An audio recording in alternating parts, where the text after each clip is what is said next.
ఈసారి సమ్మర్ ముందుగానే వచ్చేసిందా? మార్చిలో మాడు పగిలిపోనుందా? ముందు ముందు మరీ దారుణంగా ఉంటుందా అంటే అవుననే సమాధానం వస్తుంది. ఇంతకీ వాతావరణ శాఖ ఏమంటుంది? ఎల్నినో, లానినో పరిస్థితి ఏంటి? ఎండలు మండుతున్నాయి. ఉదయం నుంచే ఉక్కపోత మొదలవుతోంది.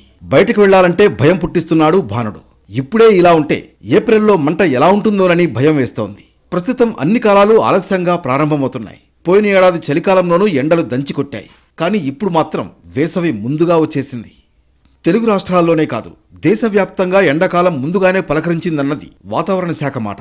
సాధారణంగా మార్చి 3వ వారం నుంచి సూర్యప్రతాపం మొదలవుతుంది. కానీ ఇప్పుడు పరిస్థితి మారిపోయింది. ఫిబ్రవరి 2వ వారం నుంచి ప్రారంభమైన ఎండలు మే నెలాఖరు వరకు తీవ్రంగానే ఉండే అవకాశం ఉందంటున్నారు అధికారులు.